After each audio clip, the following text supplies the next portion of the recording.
3 times.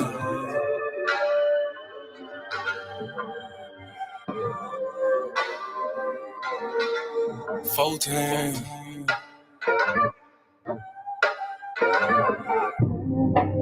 Doing gang things, living super clean. That done came up. Can't control us. 1 time for the men doing cane thing. Dead Fred to the T, living super clean. 3 times for my folk that done came up. 4 times cause the man can't control us. 1 time for the men doing cane thing. Dead Fred to the T, living super clean. 3 times for my folk that done came up. 4 times cause the man can't control us. Look at you done came up now. Get it how you live, mess the game up now. Ain't messing with yoga, but get the flame up. Hey, used to be Toby, but got your name back now. I see ya, paid under pressure. 25 lighters got them all on the dresser. If it ain't for you then. If you a lame or a sucker, wanna dress you then.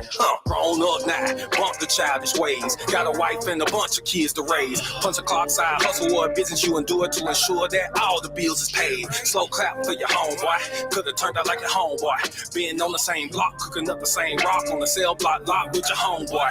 But no, you had vision, you had gold. Brand new you on the old time road, take care. Home where you bust your low. Black men don't cheat, screaming bunty ho. Real men talk, real king ways. Still in captivity, but minds ain't slave. Got a little wisdom while you PD grade. Giving out the knowledge on the stoop these days. 1 time for the men doing cane thing. Dead Fred to the T, living super clean. 3 times for my folk that done came up. 4 times cause the man can't control up. 1 time for the men doing cane thing. Dead Fred to the T, living super clean. 3 times for my folk that done came up. 4 times cause the man can't control up. 1 time for the folk that have moved up. Even if you had the slow start screwed up. Used to gang bang, now homie brewed up. Had a little plan, I had them blew up. Look at you like a man right now. Dressed to the T, smelling like a grand right now. And you ain't got nothing from a handout now. Just faith and hard work gets it planned out now.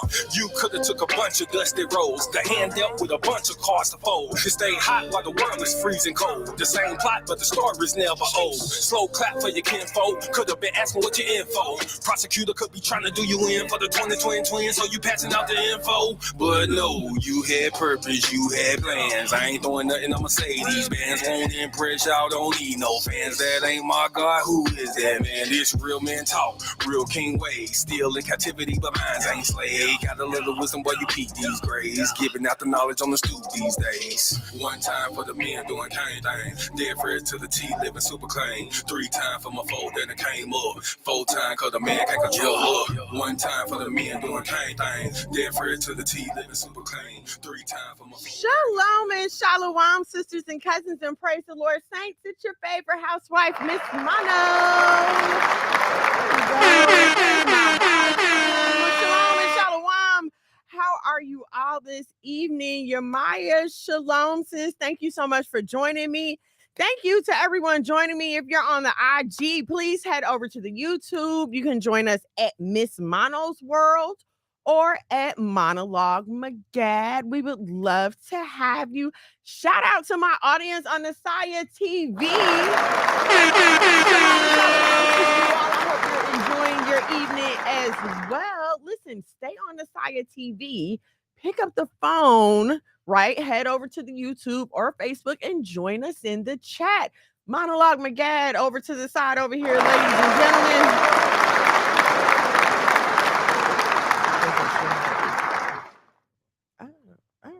Oh, look at the whole screen. Okay. Once again, my husband, everybody.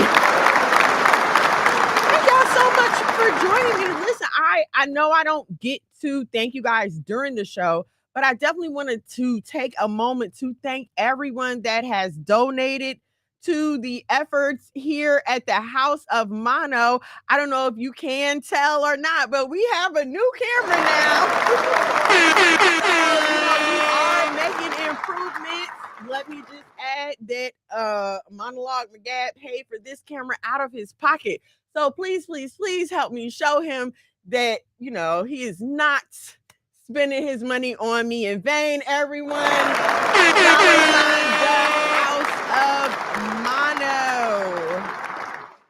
All right, y'all. So like, share, subscribe in case you didn't. Pull on up, like, share, subscribe. A few things I wanted to talk about today. I had one thing planned, but then no, that's not gonna happen. So what I'm going to do is tie in our conversation on the fruit of the spirit in our other conversations that we're gonna have about some current events, hot topics, stuff like that. Um, so yeah, we're gonna make that all work just right now. Just a few more housekeeping things to talk to y'all about, and then we're going to get right into that. I know you all have heard, maybe you're waiting to the last minute to buy your tickets, your airplane tickets, get your rental cars. However, you plan on making your way down to Atlanta to be part of the F3 Fringe Up Family Fest. Do not wait much longer. Today is the 13th. F3 is on the 30th. You guys you don't even have 20 days left. Do you understand this? The countdown is on. If you have not secured your tickets yet, please head over to www.3, like the number 3, mgmusic.com.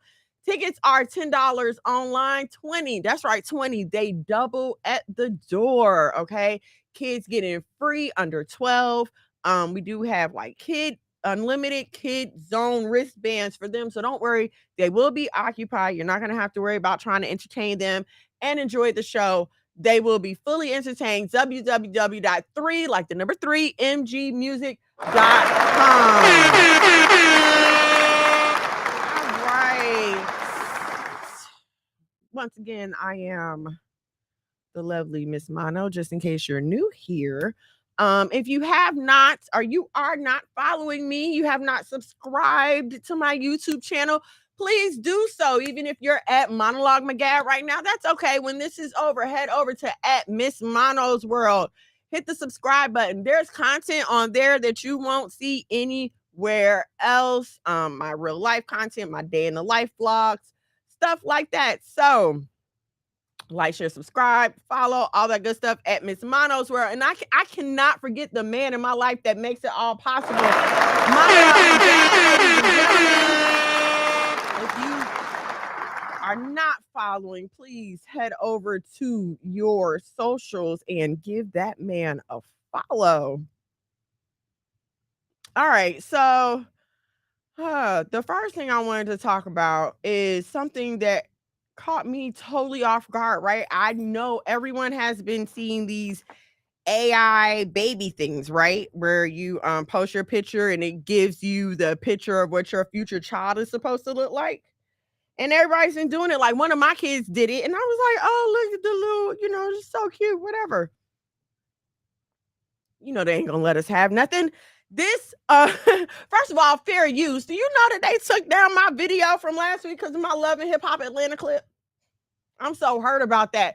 But so fair use, real loud and real big, okay? Please don't come for my stuff. This is from evmagazine.com. Popular app Remini is reportedly making AI CP versions of its user. And I use CP because I don't want to use that word that may get us flagged.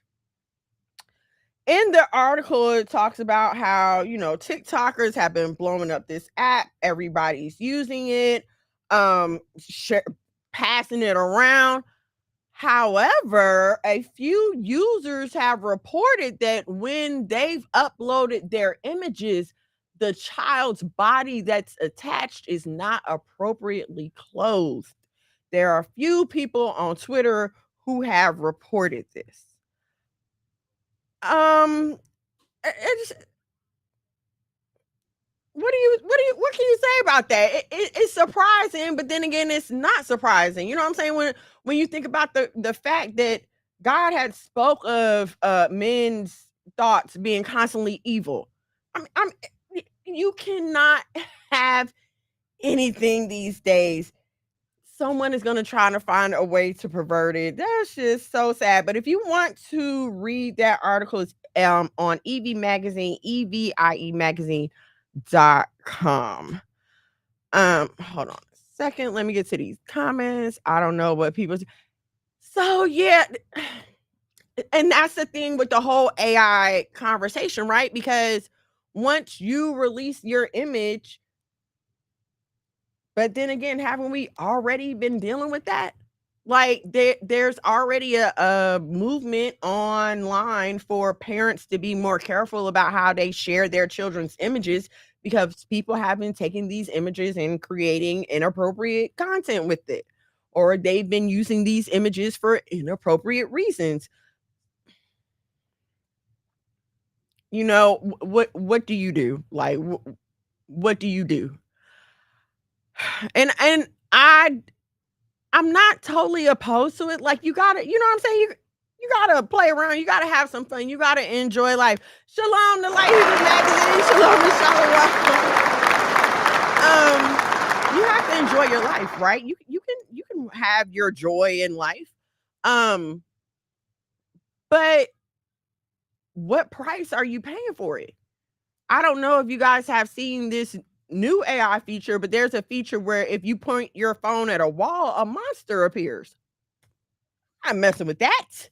I'm not messing with that. And see, some people would be like, well, I'm not messing with AI at all. But you're kind of in a world where you already are messing with AI.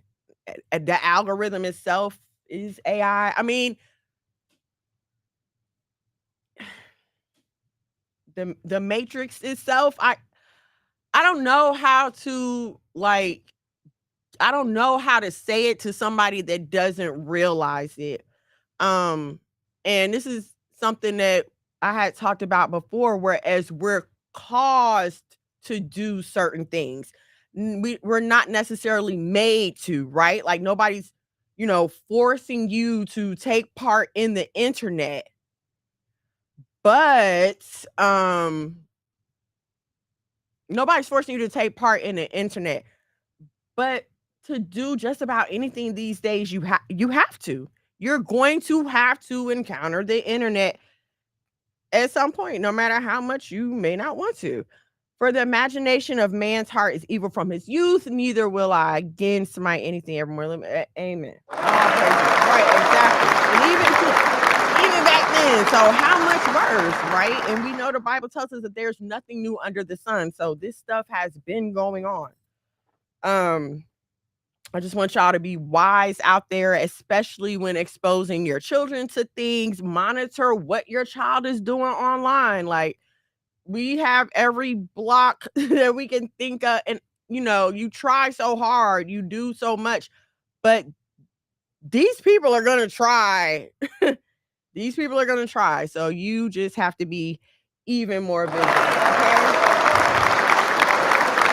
All right, now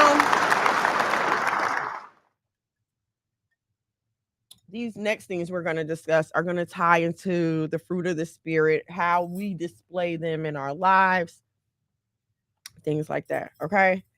So for the first topic, I'm gonna play a clip. And now I know some of y'all might say, this is YPB.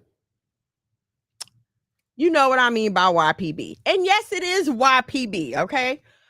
But I feel like there's a lesson here for us to learn because, as we know, some of us like to follow YPB and take up some of that behavior.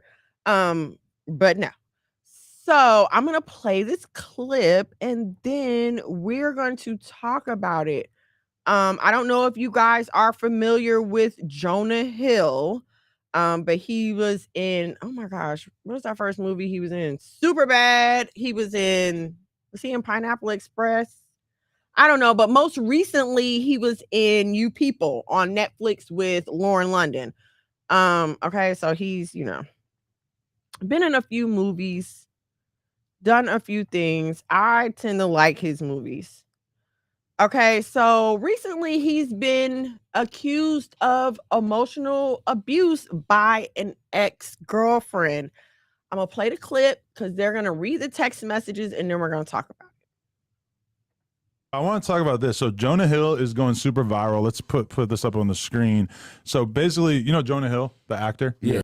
Okay. Just had to check. Sure. That's the dude off of Wolf on Wall Street that said, if you show me $70,000, I quit my fucking job right now and work for you. Yes. So his so he just had a baby with his new girl, right? And this is I love that I'm gonna get you guys to like weigh in on white people business right here, but he just had a baby with a new girl. His ex-girl, his old girl, this girl, Sarah Brady, she posts up a bunch of DMs from Jonah Hill, and we're going to have a conversation about this today and decide what we think of his behavior. So she writes, "This is a warning to all girls. If your partner is talking to you like this, make an exit plan. I love y'all. Call me if you need an ear." So, all right. Basically, she's like a surf instructor, right? So her whole Instagram is filled with pictures of her surfing, and she's wearing bathing suits, bikinis, whatever. She's showing her body in a way that is not like sexual, but she's a surfer. So she's fucking on the beach and, whatever. So he texts her, and this was a couple years ago before he got with the girl he's having the baby with now. "Respect however you want to live your life. You only get one. I'm sort of done explaining myself." She said, 3 removed. She's talking about on her Instagram. "Not the video yet. It is my best surfing video. Would you feel better if the cover frame was different? Any more specific ones that bother you?" He said, yes. "One that isn't your ass in a thong." She said, "Not a thong, but okay." Now we get further elaboration. She writes, "Fuck it." And I like how everybody can't swear on Instagram anymore. So this is whacking something out, right? If you put an X instead of the C. That was like respectable, right? Yeah. There. Okay, so she's not going to get packed up with the hood. All right. So these are his rules for their relationship at the time. That actually is why. If you need surfing with men, boundaryless, inappropriate friendships with men, to model, to post pictures of yourself in a bathing suit, to post sexual pictures, friendships with women who are in unstable places and from your wild recent past beyond getting a lunch or coffee or something respectful, then I am not the right partner for you. If these things bring you to a place of happiness, I support it and there will be no hard feelings. These are my boundaries for romantic partnership. My boundaries with you based on the way these actions have hurt our trust.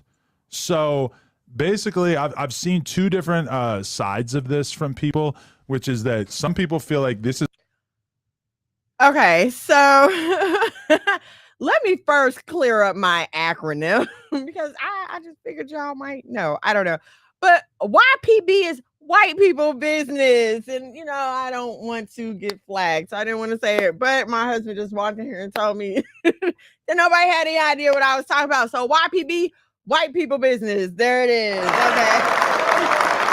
Fair use for that clip. That was not the clip, but we're about to talk about it. Okay, so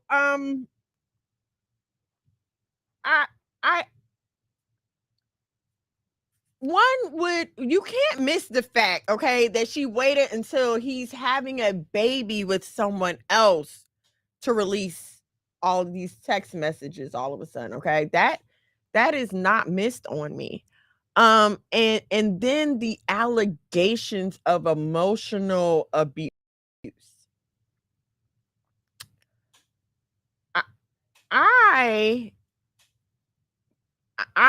It's beyond me how any of this is emotional abuse. What I see is a man saying, "This is what I will deal with. This is what I won't deal with." How is that a problem? How is that abuse? I'm not sure about that. Okay, hold on, you guys. I have to block someone who's making inappropriate comments. Okay. So, how anyone laying out their boundaries qualifies as emotional abuse is beyond me. You don't see anywhere in these text messages where he's threatening her. You don't see anywhere in these text messages where he's telling her anything beyond his conditions for being in a relationship. Now, of course, I've had some conversations about this online, and it seems that everyone that wants to come in defense of this woman is having to rely on some ambiguous, unclear, cloudy, vague definition of what they want to call modern womanhood. how we get to modern womanhood is beyond me, because as far as I know, we've been the same women since the beginning. She seems bitter, and what he said was what a man would say. It's not like he called her out her name or accused her of anything. Exactly. Thank you. He did not call her out her name, not one time. He did not degrade her. He did not put her down. He even gave a reason. He said, because of our trust, or our past issues with trust. That is why he said that he wanted their relationship to continue in that manner. And see, instead of a woman, I'm going to say a modern woman. Okay. I'm going to say that. And again, I'm just going to say that because that is the argument that justifies this as emotional abuse. This is only emotional abuse to modern womanhood, right? So a traditional woman like myself would not view this as emotional abuse. I was told, because I'm so involved and I have so bought into the patriarchy. Now, I'm not sure why anyone would look at me with my hair of wool and my brown skin and believe that for 1 second I have bought into modern patriarchy. Very clear on my role as a Black woman, married to a Black man, part of a Black family, that there has never been a Black patriarchy governing me in my lifetime or in my previous generations to count, okay? So please don't ever think that it is this present patriarchy that I'm ever supporting, all right? My understanding, my understanding of life comes from the Bible, okay? It just does. There's no way around that.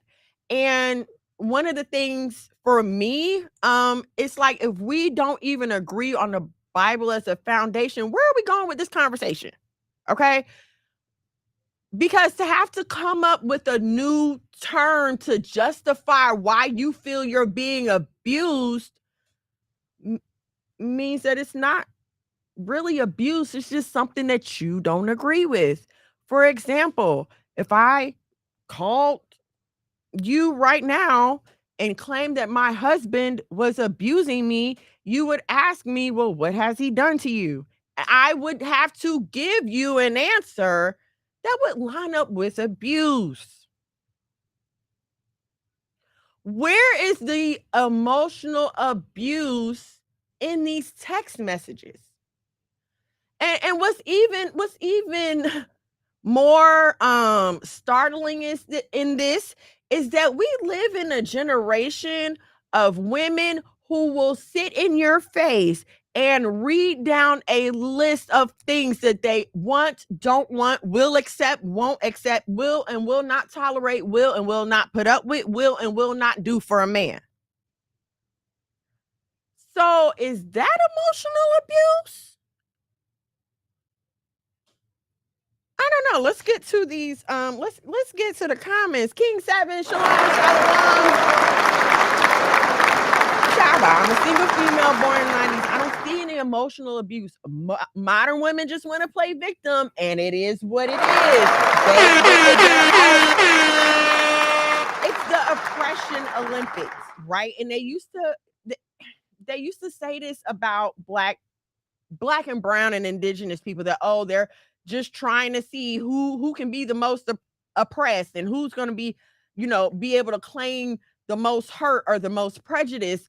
But I know I'm not supposed to say this, in this day and time when biological females are being replaced, it now seems that they have entered the oppression Olympics. Okay. And I can't, I'm sad for my sisters, right? Especially when I hear them saying, no, I want to be married. I want a man. I want a family. I want a relationship. But they've been brainwashed to think that a man is going to come into their life and be the positive change that God intended for him to be in her life without any rules and regulations. That is not going to happen, okay? A man with no order has nothing to offer you but hard times, heartache, and trips to the food bank. Okay, no offense if you go to the food bank, I'm just saying. Why is it that we are okay with making these lists, and mostly lists of shallow things, may I add? And then he didn't say you got to lose weight. He didn't call her fat. He didn't demean or demoralize her in any way. Even when he was talking about the naked pictures, he didn't say anything like, oh, it makes you look like a slut, take it down. He did not say any of that. He said, I don't like it.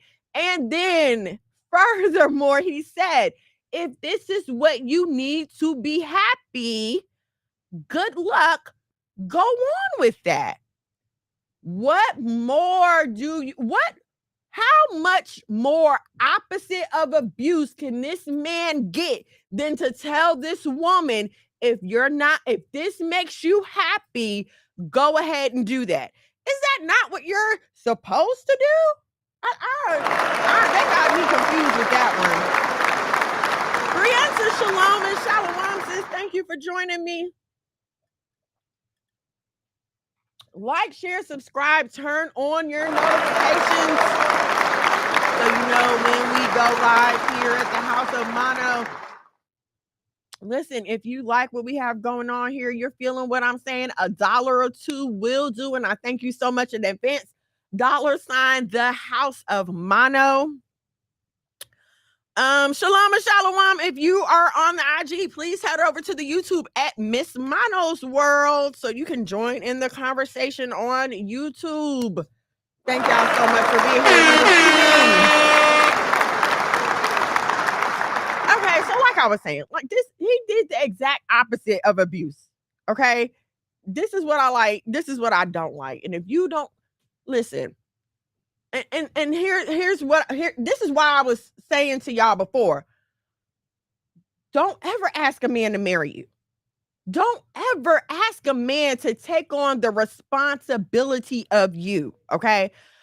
Because now you're leaving room for things to be vague, things to be confused. No, this man was very clear and assertive on what he wanted. And to me, the way she presented these text messages is like she was trying to meet his demands, because she said, okay, I removed 3 of them. So she was trying to conform, but not all the way. And is it not kind of like her stringing him along to not say, well, listen, this is part of my career. This is what I need to do. If you're not cool with this, then okay, we should just be friends. Why isn't she at fault for not realizing, okay, this, I can't live up to this. I should let him go on about his business.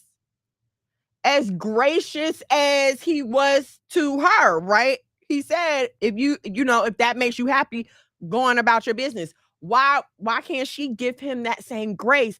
But we women, we do this. Let's read this comment. She wants somebody to call her hoe and speak on her body count. See, exactly, right? And see, this is what I'm saying. If you've ever really been emotionally and verbally abused, this is a joke. This is almost an insult. It's almost an insult. If you for real. How dare you call this abuse? Okay. But we as women, we tend to do this to men. All right. Let's talk about it, right? He wants this. He wants a woman that cook. He wants a woman that clean. You know, good and doggone well, you can barely boil an egg. But you put on in your front and you try to watch the food channel and take all the cooking lessons and watch all the tutorials, knowing good and well you can't cook. And if you manage to fool him like so many of us do, you keep going on and on and on doing something you never liked doing in the first place, instead of realizing like, hey, you know what? I don't like cooking. This guy needs someone that can cook for him. Let him go find someone else, and I'm going to find somebody who doesn't need me to cook for them. Instead of doing that, which is the mature and respectable thing to do, you'll be sneaky and order takeout, or you'll be sneaky and have your mom. And I see these things played out in front of us. So that is why I'm not hesitant to say that this is the stuff that is going on. Okay? You know, we as women, unfortunately, can get to a point where we are so desperate that we will try to become anything a man wants us to be. And here's the problem with that. The problem with that is you cannot keep up that facade for the rest of your life. You cannot do it. If you make it to the altar, look, I don't know about you. I can't be that fake that much. I get very impatient, and that's going to give it away. Exactly. The representative. You put up this front, you bring out your representative who is going to be everything that this man said that he needs for a woman to be, right? He needs somebody he need what, a ride or die, you know, whatever. I don't know what they telling y'all these days, okay? But you conform yourself to be that. And so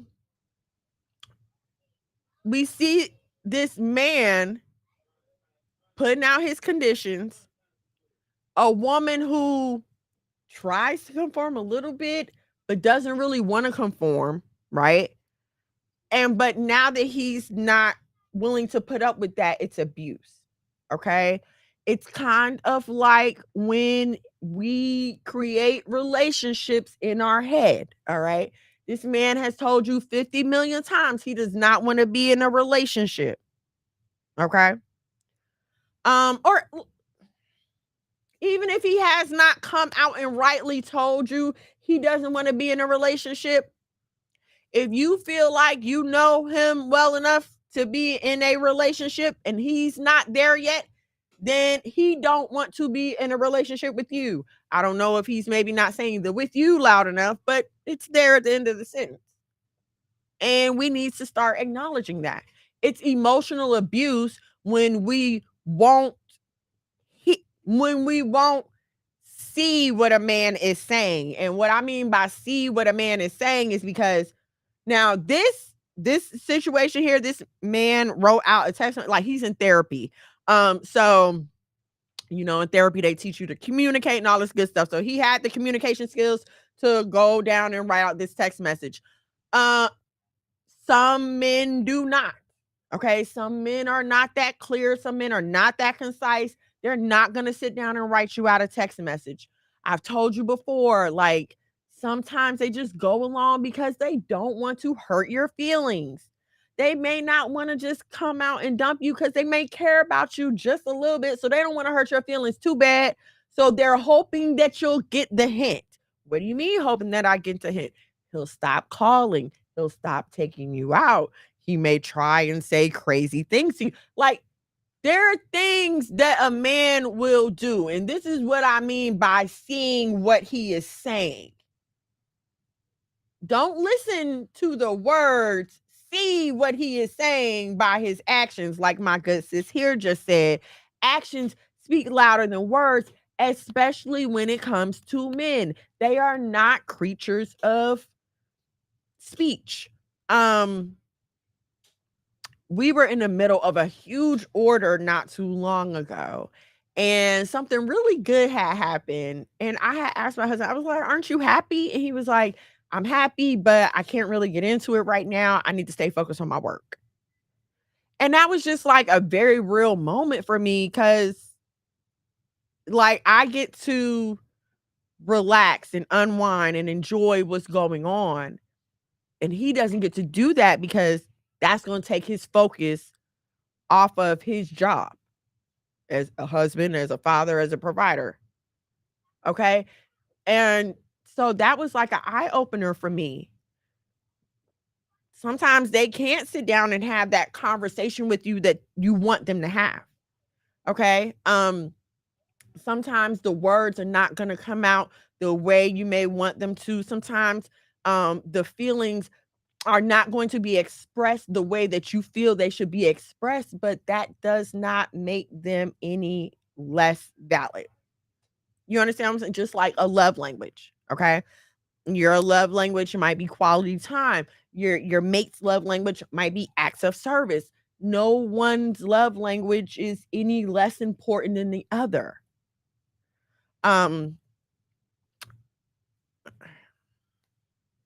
Well, since we're here, and this is gonna spawn off the emotional abuse conversation, okay? Because actually what this man did was a very kind gesture. I would say almost a loving gesture.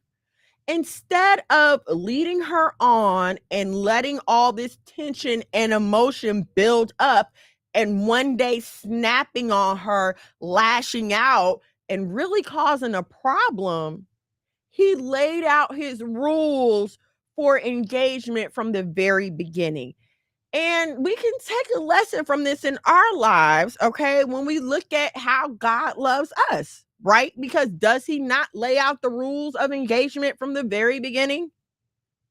Did he not give the law to our ancestors? And did he not say, hey, listen, this is my covenant. If you keep it, I'll do this. I'll bless you. I'll multiply you. You know, is it not written out that way?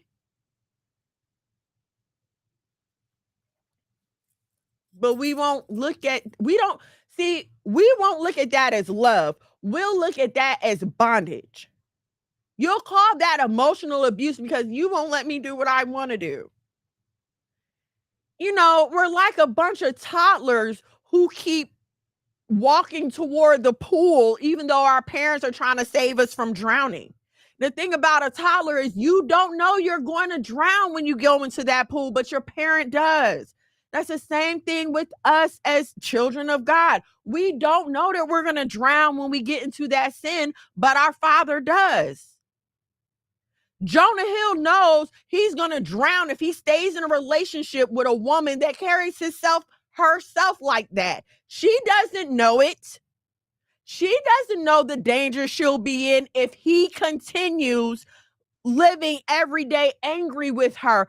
But he does, so he's trying to save her from that. See, sometimes your no is really protection.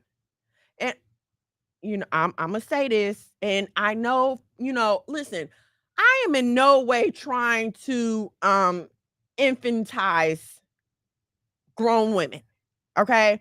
I'm not trying to make us into children. I am not trying to devalue us as productive adults. That is not what I'm doing here. What I am trying to get you guys to understand, though, is that there is an order to everything, okay?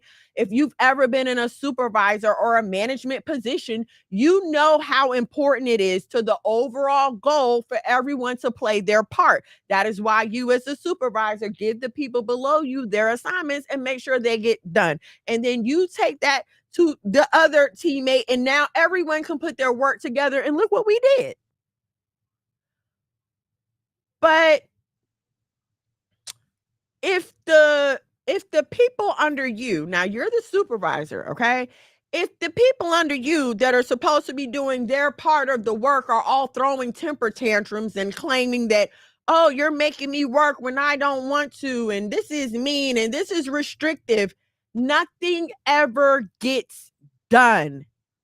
You're constantly disciplining people. You're constantly writing people up. You're constantly turning people over. You got to fire this one, bring in a new one, train that one. Nothing ever gets done. Well, what does that have to do with my marriage? Every time your husband come to you with an idea, you got a reason why you don't want to do it. You got a reason why it's not going to work. I don't feel like it. I'm tired. I got my period. The kids is getting on my nerves. Can't you do it? My mental health. And listen, I am not trying to joke about mental health at all, but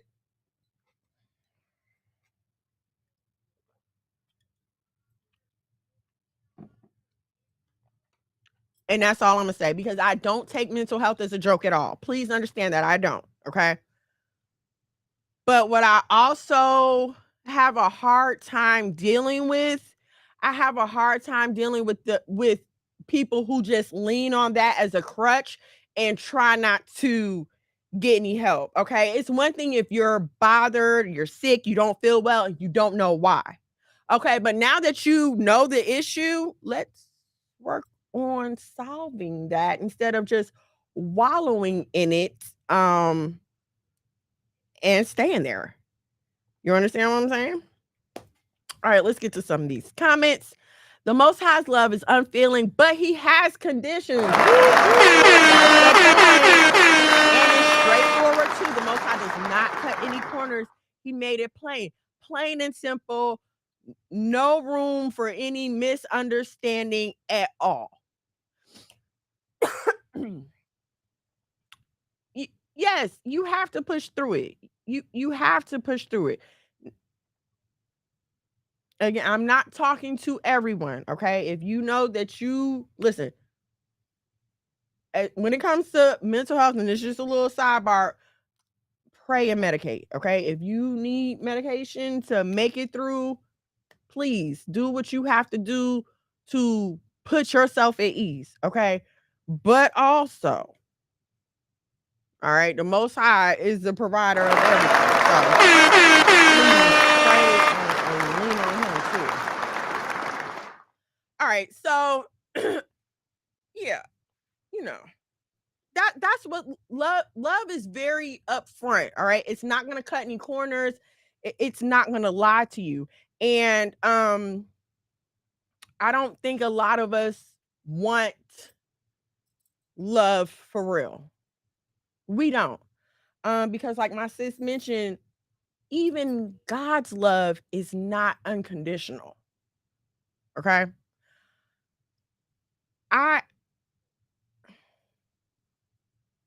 The only person who will ever love you unconditionally, and even that, I want to say your mother, but even that's not guaranteed. Speaking of which, let's go to this clip. Since we're talking about mothers, let's go to this clip, okay? Once again, fair use. This is not my content, but this is a little clip from TikTok that I wanted to share with you guys. All right, and this is I'm assuming it's a mom and a dad, but the mom is on camera. The dad is behind the camera talking to the mother. Okay, so we'll watch this and then we'll come back and talk. This is not for everybody. No, everybody need to know. Come on now, and you a parent.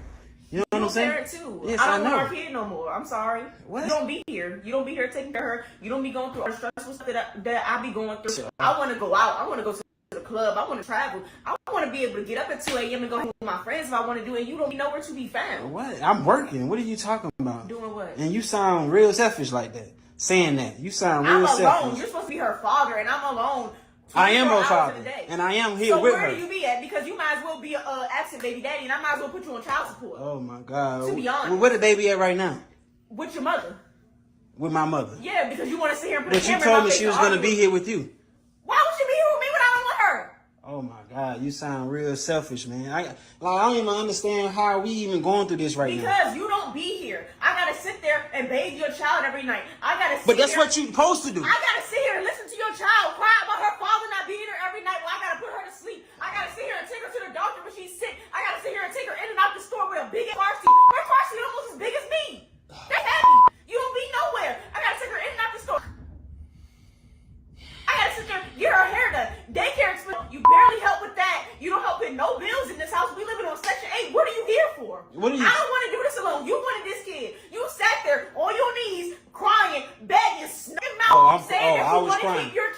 Yes, I want to keep I her. didn't want this kid. Okay, you waited 2 years. You waited 2 years, and now you want to give it up? No, I didn't want to give it up before she even got But here.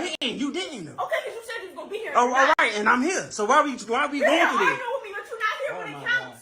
You're not here when it counts. So I don't want her. So you can either go pick her up from your mother's house, or she'll be at the fire station next week, and I'm gonna be in Miami next somewhere. Oh, in Miami. So that's more. Yeah, That's I more want to live important. my life. I don't want no kid. You know. You wanted this kid. You said you was gonna be here. You was gonna be the father, and you was gonna take care of what you needed. And that's what I'm doing. No, you're not. Look, y'all see her? Y'all see this right now? You probably y'all see how she's sounding right now? 2 hours a week. Do y'all witness this right here? Oh my God, you Nobody sound so pathetic. You sound so You're pathetic. an absent father. You sound so pathetic right now. You know what I mean? You doing the essential things that a mother's supposed to. Okay, what is a father supposed to do? What you mean? I go work. The father go work, provide for the family, protect the family. Because I pay for daycare. Your mother picks her up when I have to go to work. Okay, it's a team, man. It's a family. It's a team effort. If I gotta handle some business, you was a bench warmer, my dude. Oh my God. You was a bench warmer. Oh my God, now I'm a bench warmer. Yes, because when your mother has to pick up our daughter, when I can't pick up your daughter, why can't we call you? Why we gotta call everybody in the family? Because I'm working late. I'm working late, and that's not even 24 hours a day. I do. Be for real. But listen, but that don't mean for you to want to give up the child. That's crazy. Take her? I will. Okay. Then, and I'm taking you to court, and I'm putting you on child support. You're not putting me on child support. I will sign over all my rights right now. Believe that. Wow. Like, and you think that's cute? I don't think it's cute, but I didn't want her. You did. So take care of her. God. Oh my God. That like I don't understand why I even came in this situation with you. Anyway. I don't either. Nobody told you to sit there and beg on your knees to have a kid with me. Oh, so I begged on my knees. Yes, you did. Oh. I see how you trying to play it. But that don't change the fact that when I was in the delivery room, because I feel like your mother was there during the delivery room. Where were you? That day I had to go put somebody. So you in the delivery room, but you want to say I look crazy. But I came after the fact. I came. I'm not about to keep doing this. No, hold on. So No, you gonna stand. Keep doing this. No, you gonna stand right there. You pick her up from your mother's house, or she going to the fire station come next week, and all her stuff will be packed, and she will be sitting out there looking crazy. And you can really breathe and. Okay, and I have been accused. Yes, it. Okay, let's read the comments. I'm surprised I didn't see y'all comments. Okay, hold on. All right, Angelina Israel Shalom and Shalom says, yeah, I don't know what's wrong with these women. We are definitely at the end of days. Definitely at the end of days. How selfish, even if it isn't working with the father, we have to be accountable for our role in the relationship. It takes two. Absolutely. It takes two to make a baby, and it takes two to make it work. Now, let me just say this. Now, Paige and Monologue McGad, if Mr. Monologue McGad can hear me, can you please come to the podcast room, sir? Okay. It takes two to make the baby. It takes two to raise the baby. And I think a lot of us forget that it takes two to raise the baby part. You heard her say multiple times, "Oh, you begged me, you asked me." And from what I gathered, she meant beg, ask after the fact, like after she was already pregnant, begging and asking her, I'm sorry, not to abort the baby. Give me just 1 second, you guys. I know you guys can't see me. Give me just a second here to get that fixed.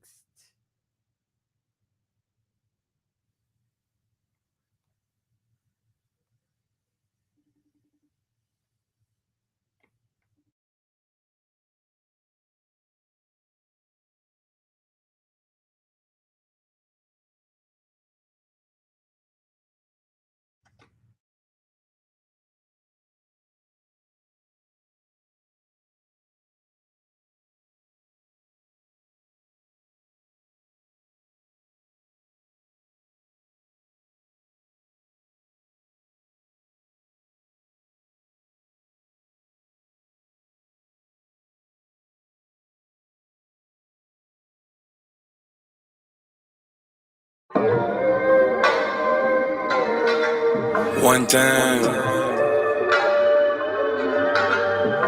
Yeah. 3 times.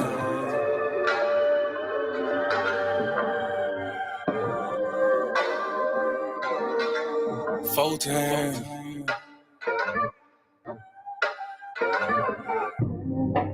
Doing gang things. Living super clean. That done came up. Can't control us. 1 time for the men doing cane thing. Dead fresh to the T, living super clean. 3 times for my folk that done came up. 4 times cause the man can't control us. 1 time for the men doing cane thing. Dead fresh to the T, living super clean. 3 times for my folk that done came up. 4 times cause the man can't control us. Look at you done came up now. Get it how you live, mess the game up now. Ain't messing with yoga, but get the flame up. Hey, used to be Toby, but got your name back now. I see ya, paid under pressure. 25 lighters got them all on the dresser. If it ain't for you then. If you a lame or a sucker, wanna dress you then. Grown up now, bump the childish ways. Got a wife and a bunch of kids to raise. Punch a clock side hustle or a business you endure to ensure that all the bills is paid. Slow clap for your homeboy. Could've turned out like your homeboy. Been on the same block, cooking up the same rock on the cell block lot with your homeboy. But no, you had vision, you had goal. Brand new you on the old time road. Take care of home where you bust your low. Black men don't teach, screaming bumpy hoe. Real men talk, real king ways. Thank you so much for your patience. Sorry about that, guys. Okay, we got everything back now. Okay, so sorry. All right, so where was I? Reading your comments. Yes, I was. Okay. So, okay, how selfish. Even if it isn't working with the father, we have to be accountable for our role in relationship. It takes two. Yes, so that's what I was going to say. I'm assuming that the begging that she's talking about is after the fact that she was already pregnant and he was begging her to keep the child. Now I've been accused of blaming women for all of the problems in Black America and all that other stuff. And that's not what I'm doing at all. Okay. But one thing we have to realize is when we play the blame game and no one is taking responsibility, nothing is ever going to change, okay? And being that, according to the Bible, it is my responsibility as an aged woman, and I say that with no shame. It's quite a blessing to still be alive. It is my responsibility as an aged woman to teach my sisters and talk to my sisters. So why would I spend my time, exert my energy into addressing the problems that we see with the male? That would just be asinine of me. And also it absolves women from the responsibility of having to correct our behavior if our behaviors are never addressed. Okay. It's really bright. Sorry, guys, having a little technical difficulty, but we're going to get that fixed. I'm going to keep talking to y'all. If we never address what the woman is doing wrong in these situations, then we are forever absolving women of the responsibility of their actions, the consequences of their actions. And then you get women, like we just read that text message before this, claiming emotional abuse just because a man has standards. Okay. So yes, I'm going to be focusing on what the woman did. Okay. Very sad, totally mentally destroyed, gone. That's a Jezebel Ruach. Let's see. Shalom family, no accountability. Shalom and shalom, no accountability, no care for the baby at all. At least she is honest so the father can take custody. And I hope he does. I'm not gonna lie. He said he wasn't even there when the baby was born. So I hope somebody gets that baby. Job 39:16, she is hardened against her young ones as though they were not hers. Her labor is in vain without her because God have deprived her of wisdom. Neither has he imparted to her. And let me just say this, okay? As women, it is your job to protect your womb. Like, it is your job to keep your legs closed. I know nobody wants to hear this. I'm not supposed to say this, but how do we prevent this situation like the one we just saw? How do we prevent that? Because you can't look at people and I mean, come on. We've all made crazy mistakes in our 20s, right? So we can't look at them and be like, "Oh, you should have known better. You just should have known better. You should have been able to look at her and tell." No, because sisters and cousins, let's be honest, there were a few men that we should have been able to look at and just tell. Okay? So we can't really just come down on this brother like that. And you know, this is why it's important to be a law-abiding woman. Because if she was a law-abiding woman, this would have never happened to her. All right. She wouldn't have a child that she does not want. And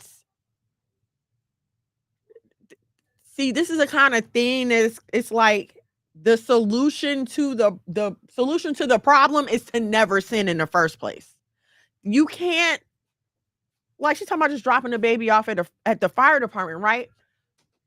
So physically, she wants to remove the child, but she has no idea the mental, emotional, and spiritual effects that's going to have on her. She has no idea what situation that's going to put their the child in. So, you know, and then she even went as far as to say, "Oh, I'll sign away my rights. You try to put me," he said, "I'm gonna take your court, put you on child support." What she say? "I'm gonna sign away my rights. I don't want nothing to do with her." Just up and walk away with no second thought. And again, you know, it might seem like, oh, that's going to be easy for her to do.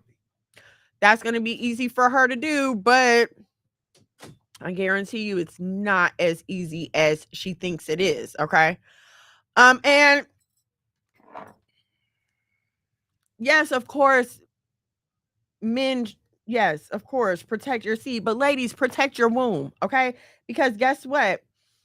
In most cases, when the man leaves, the woman is left with the children. All right. And this isn't a bash on men. This isn't a problem. This is the natural order of things. Like, you're the mother. They started out with you. You're the nurturer. Of course, they're going to go with you.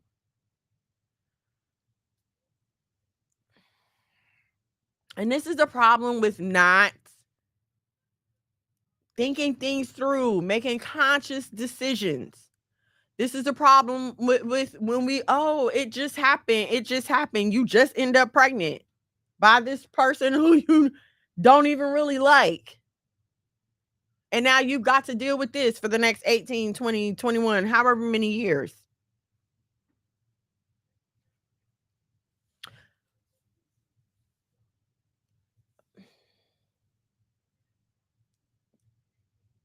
Sign of the times, yes. Definitely a sign of the times.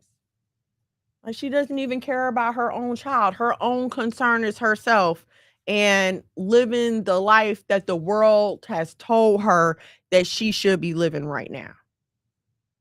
That's her main concern. I'm gonna tell you that's horrible, okay?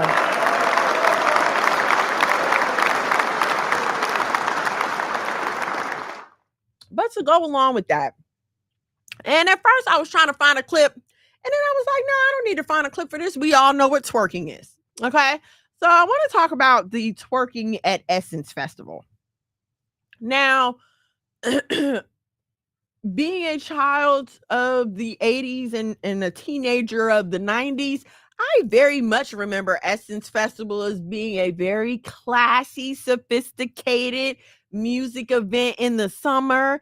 You know, all the classy Black middle-aged career women were going there. I mean, Essence was just the thing. Like, it was a thing to do.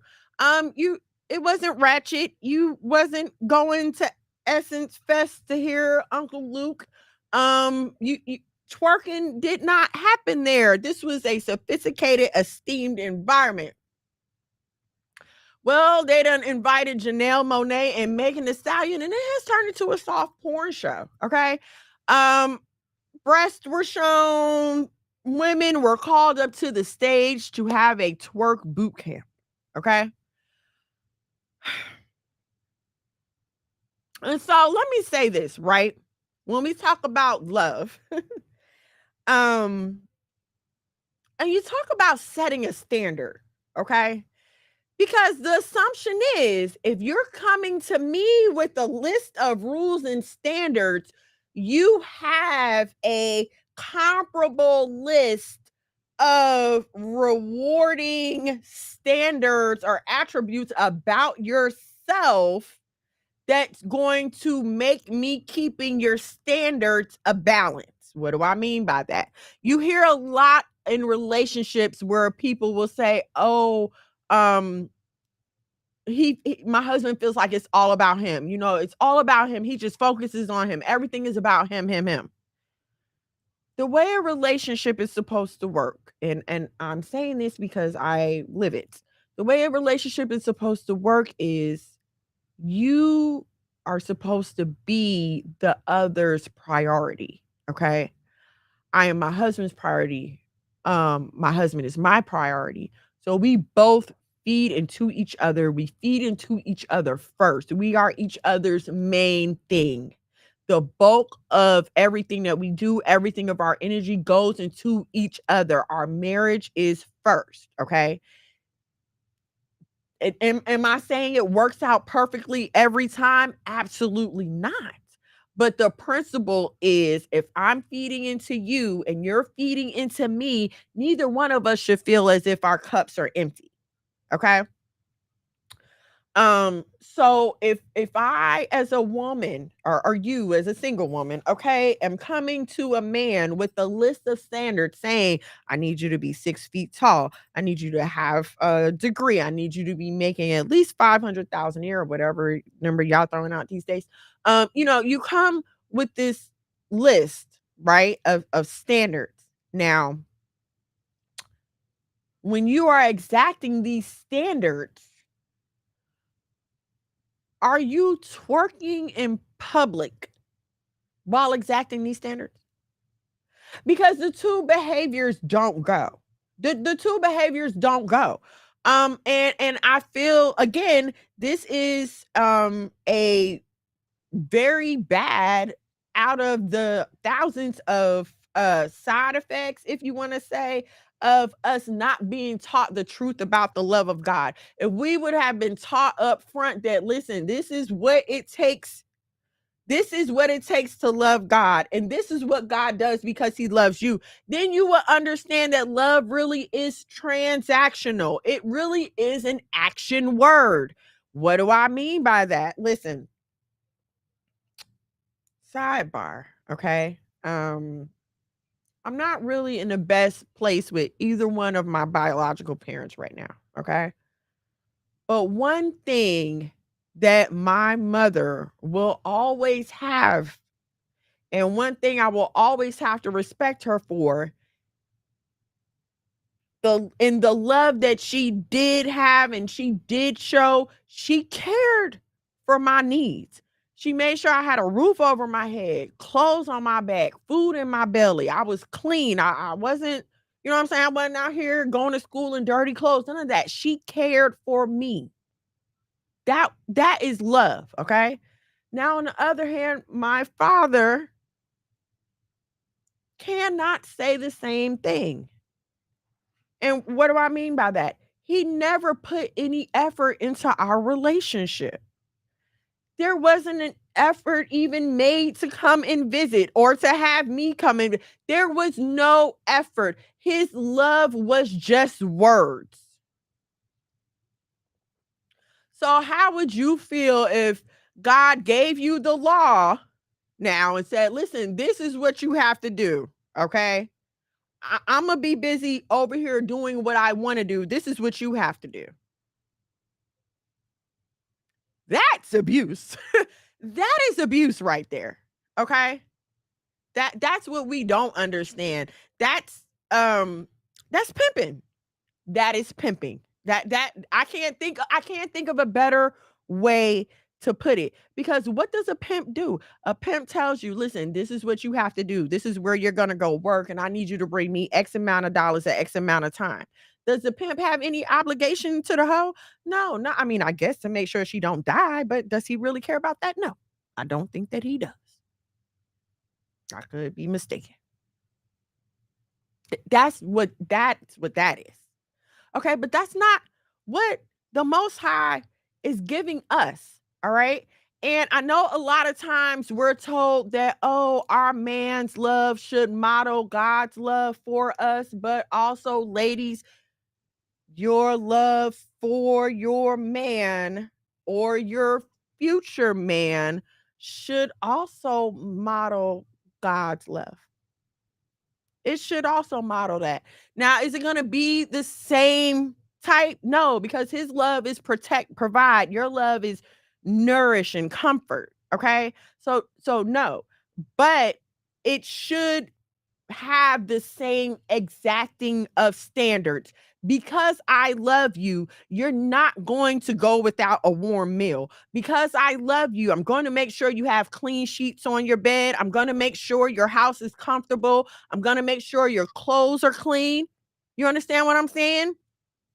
We can't come with the expectation of provision and protection if we're not willing to hold up the other side of that. Now, to make it pertain to these women that are out here twerking, and I know y'all might say, oh, well, they're single. It doesn't matter. Ma'am, sis, cousin, everything is caught on video these days. Okay. It's something that's always like been in the back of my mind. Like, I never want to be caught doing something crazy on video, because what if I wind up running for president or something? You know what I'm saying? Like, doing something important like that. I don't want anybody coming up with a tape out the blue like, ooh, look at her. Well, you up here shaking your behind at Essence Fest for the world to see. And it reminds me of the all the talk when they were talking about doing the 94 Freaknik documentary, and you know, all the women who are saved now and their pastors' wives and all this other stuff, you know, were up in arms about not wanting to be seen that way. Well, why haven't we learned from that lesson?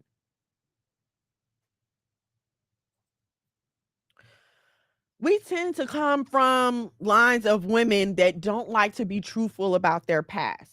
For whatever reason, I know we have a lot of generational trauma. And honestly, some of our parents and grandparents may have had to live lives that they're not proud of. I get that, okay? But what I want us to be able to take from that is to think about it for a second and say, you know what? I want to be able to have honest and open conversations with my children. So maybe I shouldn't do things that I may have to consider lying to them about. I'm just saying, for those of you, you know, who are still going through life and making decisions. I know I want to be someone's wife one day. Maybe I should try to carry myself in a way um that would not cause my future husband to be embarrassed. And even before all that, let me just say that I think that you as a person is enough of a reason to carry yourself in the dignified manner that you were meant to carry yourself in. Okay, the Bible talks about how we at one time were so delicate that the sole of our foot would not touch the ground. We went from that to twerking on stage for everybody to see.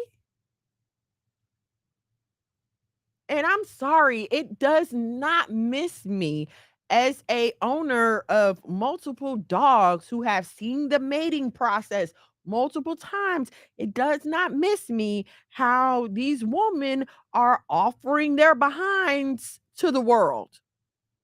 That's what my dogs do. That's what the dogs do. When one of my female dogs sees a male dog and she's in heat and she likes that dog, she goes and turns her butt up in his face.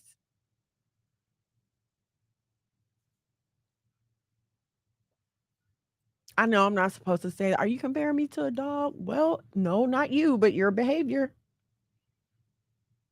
Your behavior.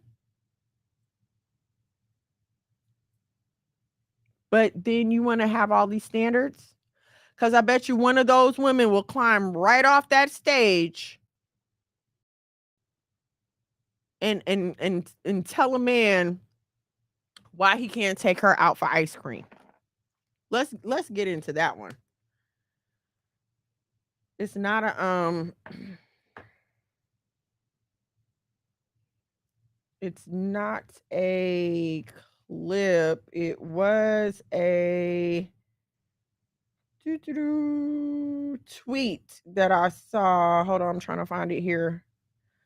Okay. Anyway, the tweet was a copy of a text conversation. Man text a woman. Apparently, they were just trying to get to know each other. They had just met. And he says, like, hey, it's hot outside today. You know, I could really go for some ice cream. She texts him back, oh, I don't do ice cream dates. And so here's my thing, right? Again, we are the class of women in this society who publicly have a problem getting married, staying married, and maintaining healthy families. Like, this is not a secret that Black women are undesirable and unmarriable. And so it's lost on me how at one hand that is used to justify the victim label that a lot of Black women want to wear. Okay? And then on the other hand, it is used to not used. On the other hand, it is ignored by the individual. Okay? I mean, if this is the group idea, right? If you as a Black woman fall under this definition of modern woman, because I don't want to generalize all Black women. I'm not saying this. But if you as a Black woman fall under this definition of modern womanhood, this is most often the thought process, like, oh, Black women have such a hard time getting a man. Okay, that's your group think. So what are you as an individual going to do to change that? It seems, if anything, I find Black women moving in the opposite direction. Okay. Case in point, we are still talking about this Keke Palmer thing. Are we really still talking about this? Okay. I mean, even if he did consent to her outfit, cool. Y'all still justifying the behavior though? It's hard to keep a man. You know, Black men are always leaving their families. Black women are always made to be single mothers. But then you have a Black woman with a family at home, and instead of saying to her or them, hey, it's hard for Black women to have the father of their children stay and them be a complete family. Why are you trying to mess that up? Instead of saying that to her, they're rooting her on in the destruction.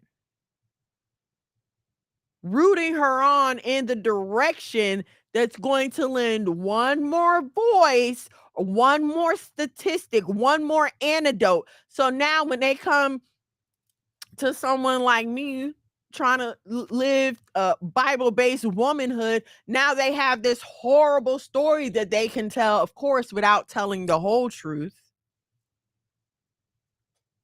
Of course, without telling the whole truth, but he left, my baby daddy. He just left. How's that?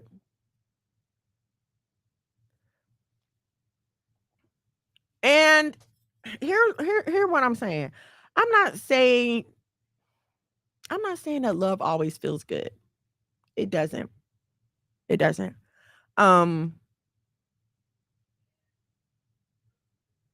Because even the Most High chastens who he loves, right? If he loves you, he's going to come after you. He's going to discipline you. He's going to correct your behavior. And a lot of times we don't want to accept that from our father or from any of the male guardians who we have around us. And yes, I consider my husband a male guardian because if anything happens, I'm calling him first. I don't care how y'all feel about it. We don't want to accept the truth. But love is not a lie. We don't want to be corrected. We don't want to be redirected. What do I mean by redirected? I had a whole show prepared. A whole show. I had worked on it for a few days. A few days, okay? When I went to run it by Mr. Mono, he said no.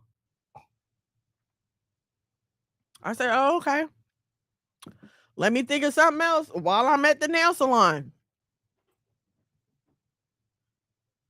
Okay, sounds like somebody just fell down the steps, but I think they'll be okay. Okay. There was no argument. There was no, well, I think. Ladies, I know y'all not gonna like when I say this, but there was no, but God told me, because I honestly don't have any reason to not believe that the Most High would give me a direction and not give it to my husband first. I don't have any reason to believe that. So that's never gonna be my answer. Okay. My understanding of that, um, I don't, I don't want to say it makes it easier, but it kind of does. Like, once you understand, the Bible talks in Deuteronomy about how God has to come and circumcise your heart before you can even love him in the first place. Okay? He literally has to make it possible for you to love him, right? Um so the fact that you can't even begin to I don't want to say you can't even recognize it. Like, you literally can't see it. Okay? And what do I mean by that? Oh, it's very easy to see. When you see people walking around who are just so look at the world we live in. Do you think that these people really perceive the Most High in their thoughts? You want to see being turned over to a reprobate mind? Turn on the television, turn on RuPaul, turn on the Pride Parade, turn on any number of these events, situations, and you will see people who have been given over to their reprobate mind.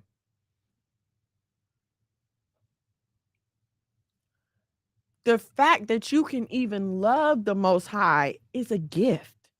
That in itself is a gift, right? So let's not underappreciate the fact that you can even recognize love in that form. All right. And then, this world has done such a good job of just separating the truth of the Bible from the truth of our lives. If you really just sit down and look at it, our physical relationships should very much mimic our heavenly relationship with our Father. Especially for us as women when it comes to how we love our children. Now, I'm not going to say so much in mimicking the relationship in the way that we love our husbands, because we are not over them, right? So the love that we are going to show for them is going to be different.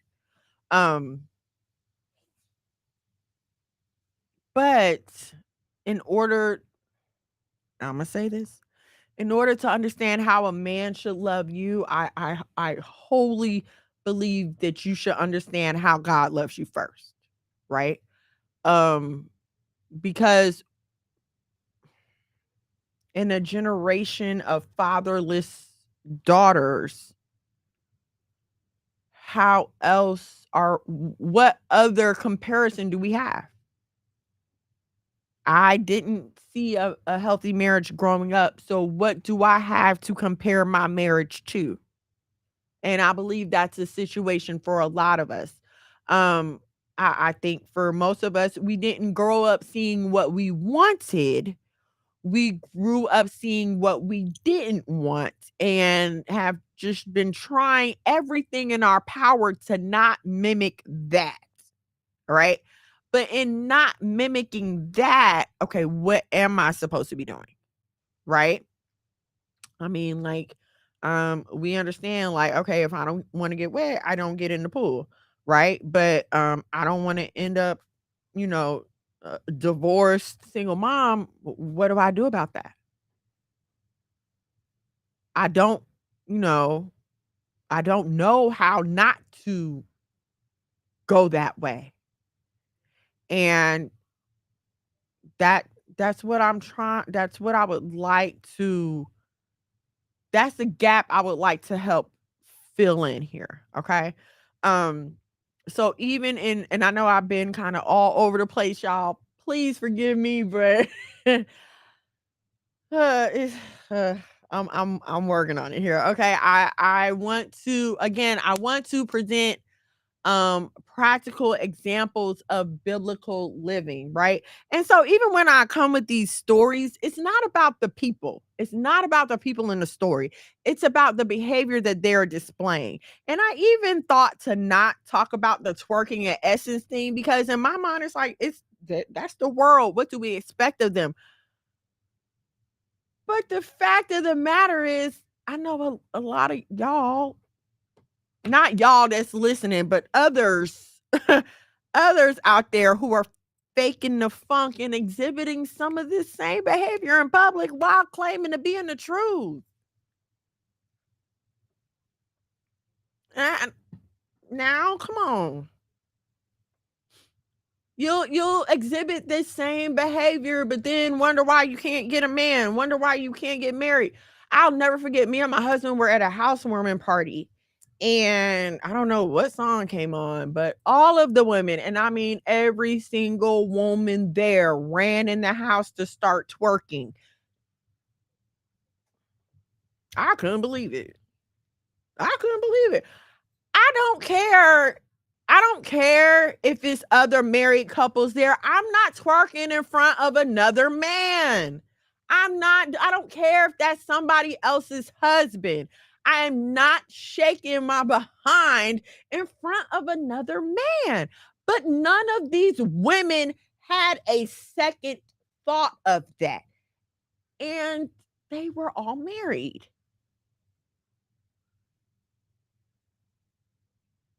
Oh, well, the men are married. That shouldn't be a problem. Do you think that just because that man is married that he can't see your behind shaking?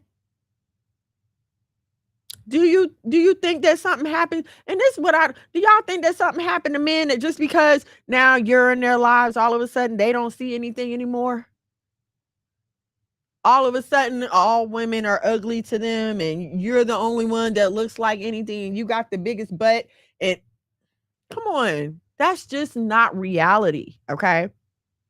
So it's our job as women to live it's our job as women to live up to the standard of love that we want to see in our lives.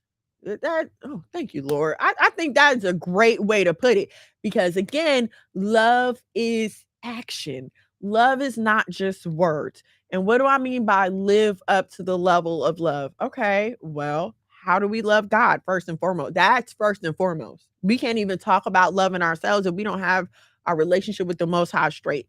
How do we love God? I said this earlier, and I think I'm gonna put it on a shirt. That's what my husband said. But keeping the law is God's one and only love language.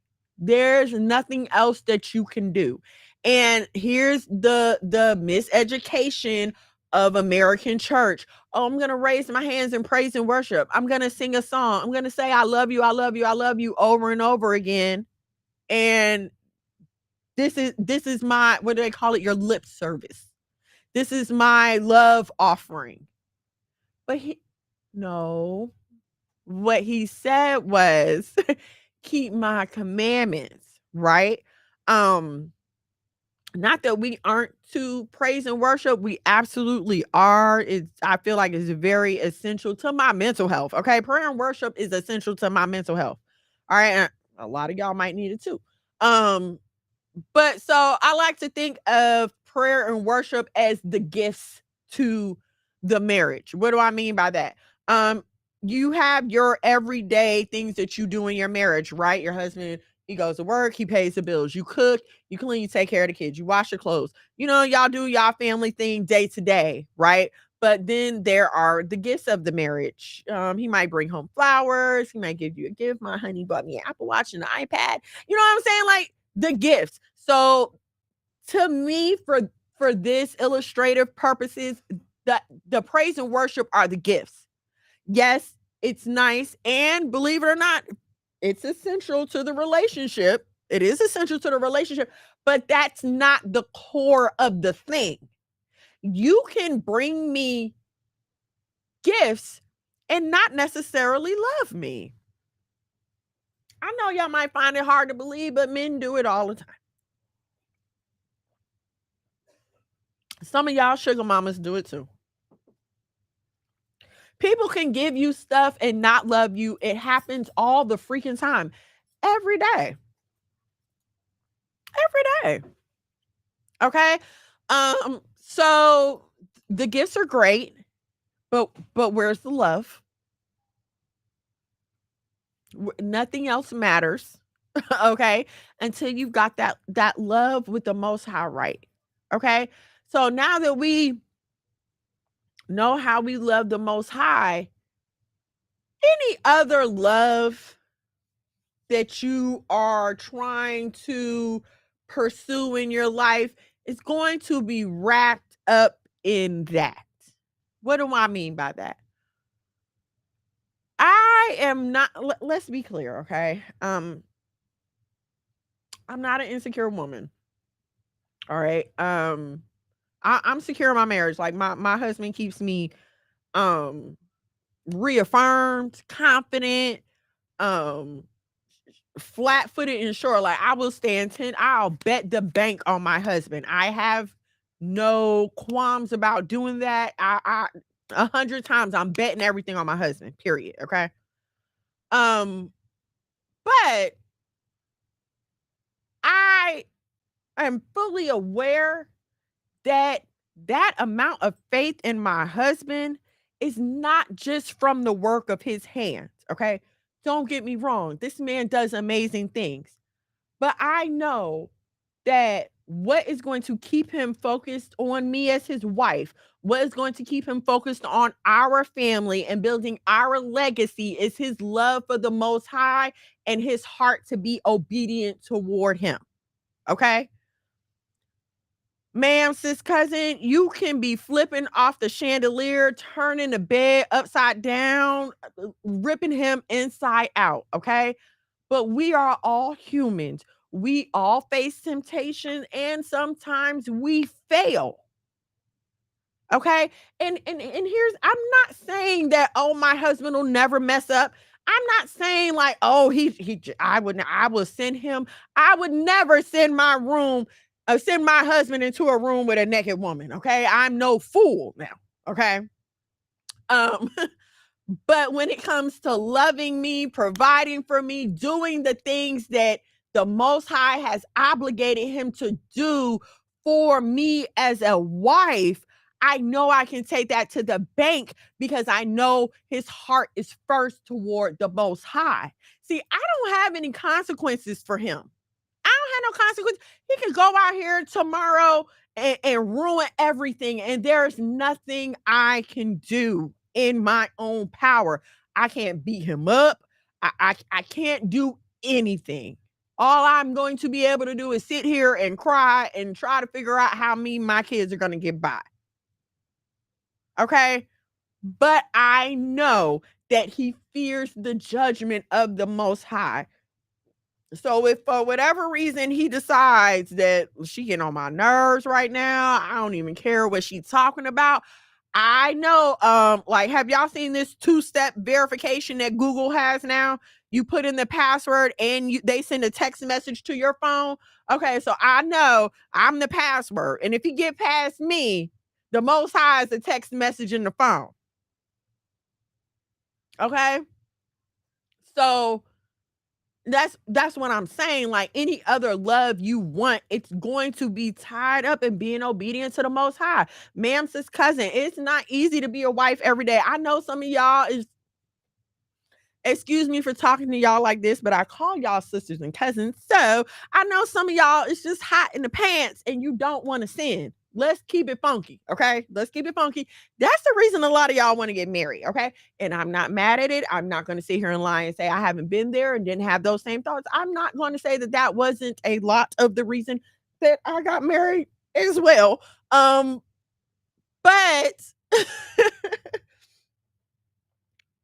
you would be foolish to think that once you get married that everything's going to be smooth sailing and life is just going to be roses and rainbows and everyone is going to poop butterflies. No, ma'am, sis, cousin, that is not true. Okay. If anything, now you have a partner to go through things with, and it's hard living with two people. I mean, living with someone else. It's hard, two people living together. It's hard, two people living together.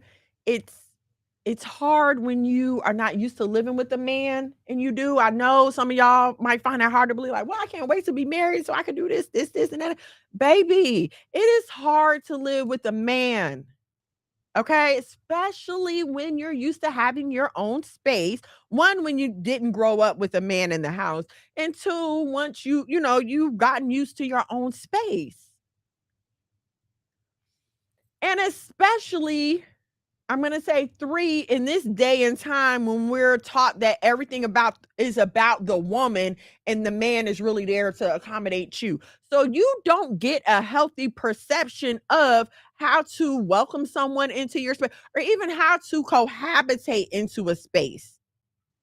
I can't imagine if I was already living and my husband came to live with me. I can't imagine. We probably wouldn't have made it. We both moved into our new home together. So this is ours together. And even then, it had its challenges. So there are times when you as a wife are going to have to rely on your relationship with the Most High to keep you from walking out. And see, this, like, I hate to say these things. Sometimes I really can't go into the reality of being a wife and a mother because you have so many women who are just so like hard hitting against it. And I never want to lend to those voices. I never want what I'm saying to be misconstrued. However, I would be remiss to mislead my sisters and cousins into thinking that, oh yeah, everything's fine over here and we're just eating bonbons and sipping champagne. No, ma'am, cousin, let me explain to you. I have grown more in these 9 years of marriage than I have in my whole life, spiritually, mentally, emotionally. In these past 9 years. And that growth did not come from everything being easy. That growth came from having a man who was not afraid to say, no, that's wrong. No, you can't do that. No, I know you can do better than that. And that's what a lot of us don't want to hear. We just want someone who's going to accept our crap the way it is. Okay. But just like the Most High set them laws forth and said, no, I intend the best for you. Your husband should feel the same way about you. You should want your husband to intend the best for you. Okay, that's why my husband don't let me get on this camera looking no kind of way. That's why when I presented him with what I thought I was going to talk about tonight, he said no. because he wants what is best for me. I put my trust in his wisdom to see these things. If you don't trust his wisdom, ma'am, don't marry him. Don't marry him. Period. These are the things that you need to find out when you're getting to know him, though. Again, a man with no order, no boundaries, how is he going to lead you? We only want to follow a leader who does not have any rules or responsibilities. But what are you leading?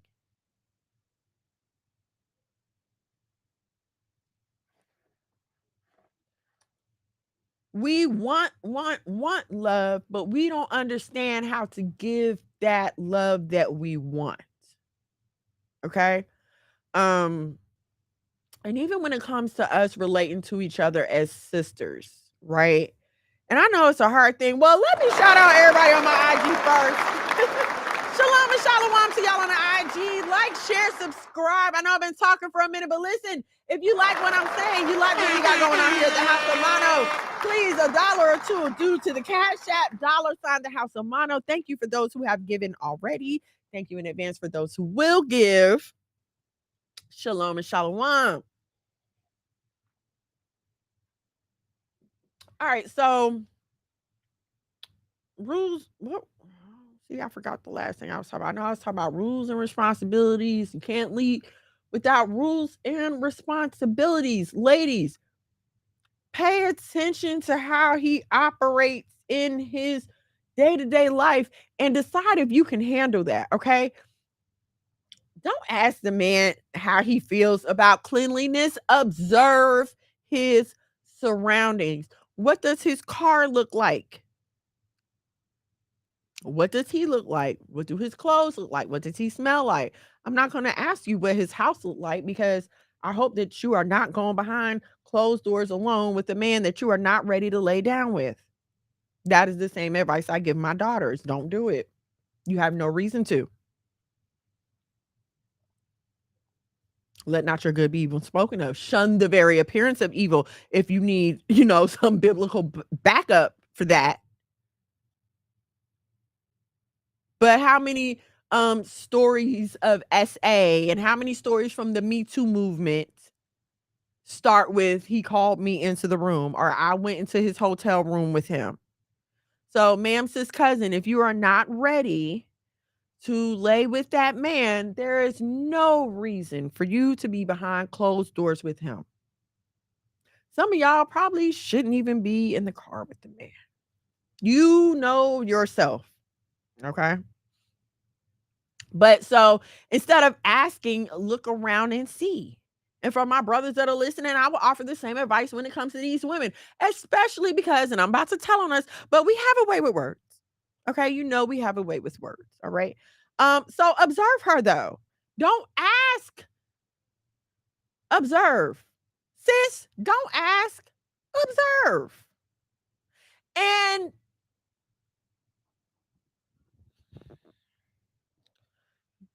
don't ask what he wants in a wife. Because he gonna say what he think he's supposed to say. Observe how he reacts to you. Because what do you want in a wife? That's a generalization. That's a list, an imagination. But how he reacts to you will tell you if it's even possible for you guys to be together. Every man can't handle every woman where she is. And by handle, I don't mean that in a I don't mean that in like a degrading way. I mean handle in the sense of being able to have a healthy communication with, have a healthy relationship with. Okay. I don't know why I'm going here, but y'all need to be very cautious of men who are angry. Okay. There are a lot of angry, broken men out here. And for some reason, y'all think anger is sexy. It's not. Okay. It's quite dangerous. And I know a lot of us have dealt with jealous women, but have you ever dealt with a man that is jealous of you, that you're in a relationship with, honey?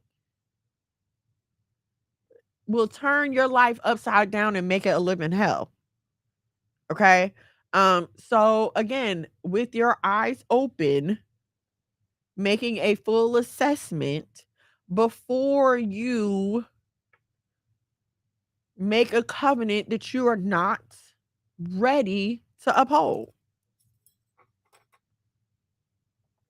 Just like the video we just looked at with the mother who's now ready to give the child away. She made a covenant. Them two got together and made a baby. Okay, now you're supposed to take care of the baby. They made a covenant that it was not ready to uphold. This happens all the time. It's not gonna stop if only one side is getting the message to make it stop.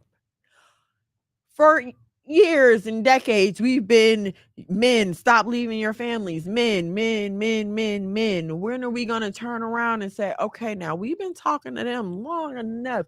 Maybe it's not all them. And again, I'm not saying that anyone is perfect. That's not what I'm saying at all. But what I'm saying is, if more of us as individuals, right, can get ourselves together, now we can reach more. Okay, because think about it, I'm talking to you, right? You're gonna go and talk to another 10 people who are gonna go and talk to another 10 people. This is how it's supposed to work. This is how our nation is supposed to grow. But if you're not in a condition to go and talk to 10 other people, then it just stops with you and we never grow anywhere.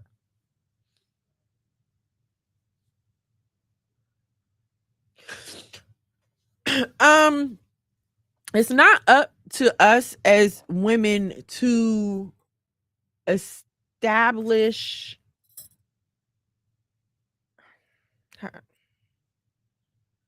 it's not up to us as women to establish the confines of a relationship.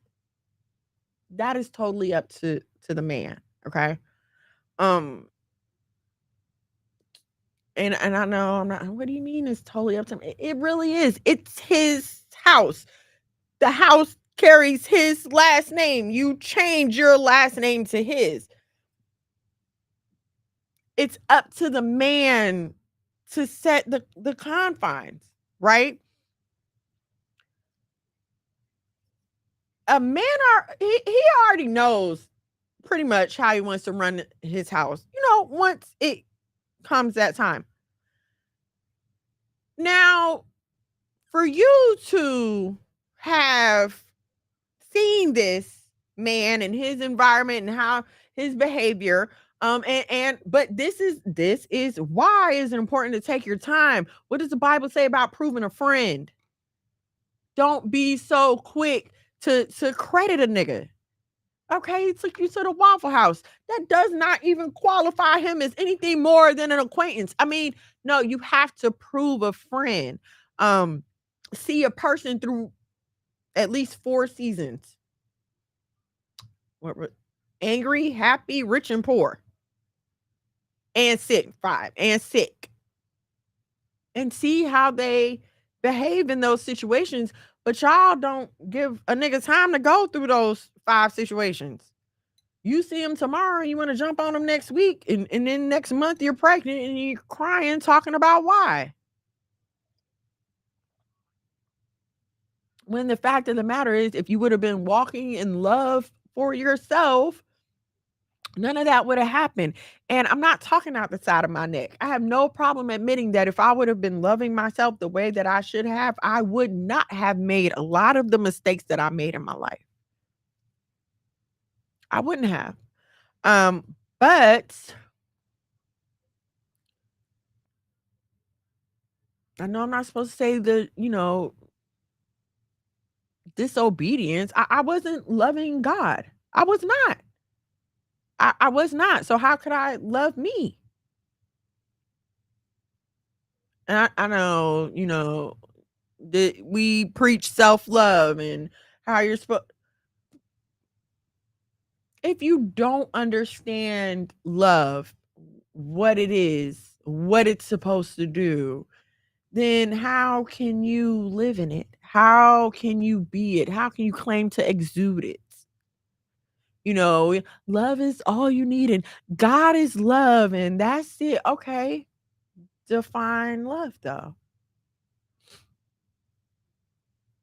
I once heard someone talk about the fruits of the spirit in terms of emotion, and they broke that down as energy in motion, meaning that the inspiration that you get from the Holy Spirit is supposed to inspire the motions that cause you to display this behavior, right? Um, so the love that you receive from the Holy Spirit should inspire you to show love to others. But you don't even understand that showing love to others even that means keeping the law.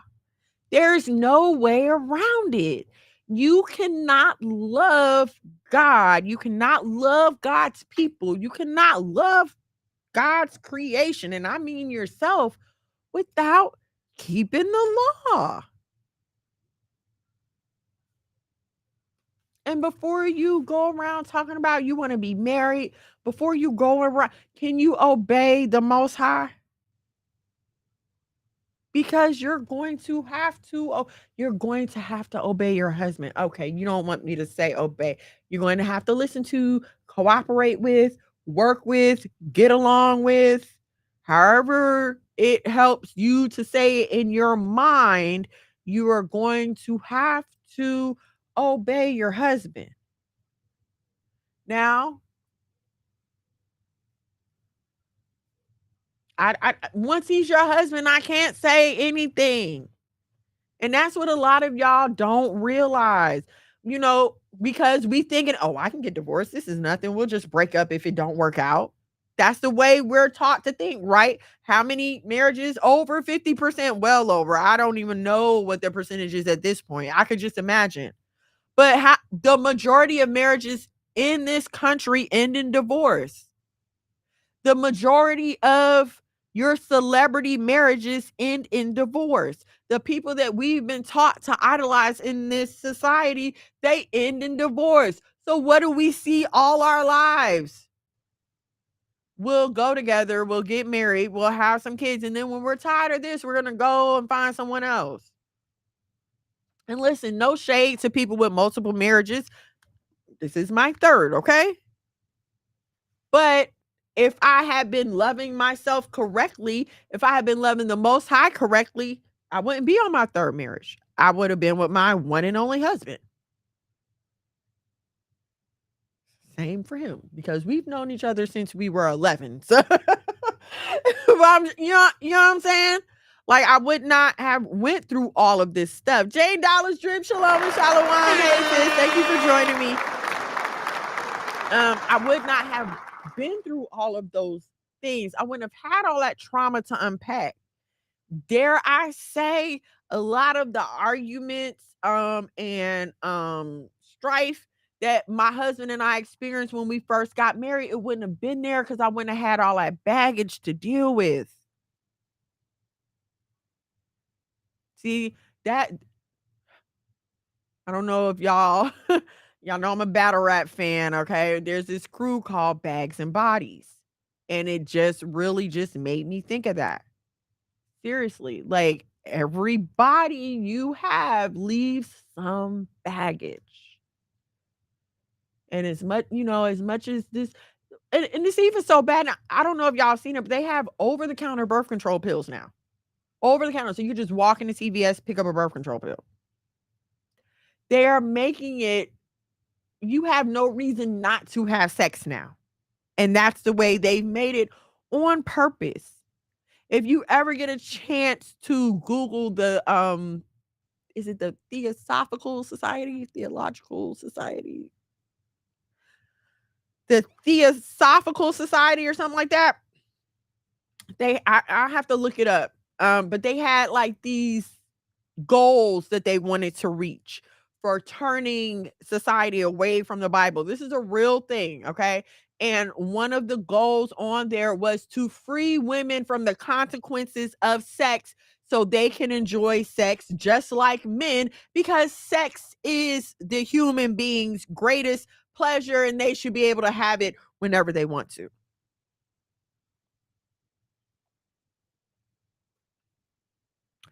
And so not only do you have the plan B now, so if you do get pregnant, and please be clear, plan B is abortion. Plan B is abortion. Um the reason I'm saying that is because the way that the plan B works, if you don't know, and they used to tell you this, but I know they've changed the explanation now. The way that the plan B works is it causes your uterus to build up a lining, then to shed it. Okay. So that if there were a conceived egg, you would pass it. You would basically have a miscarriage before, And I'm calling it a miscarriage because at the time of conception, that's a person. At the time of conception, that's a person. Okay? So, yes, it's a miscarriage. You miscarried a person.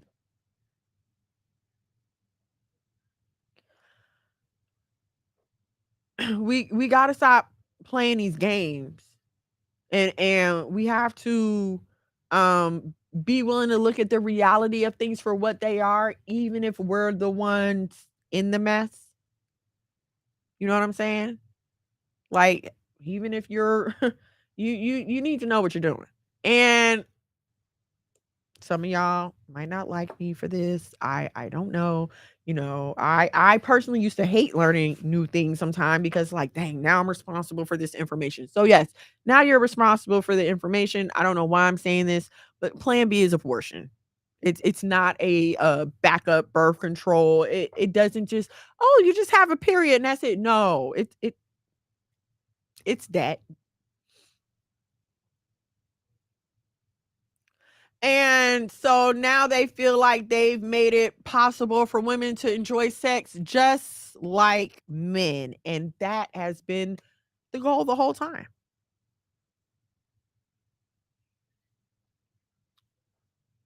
So now we're in a place where women can have sex just like men. So why isn't everything better now?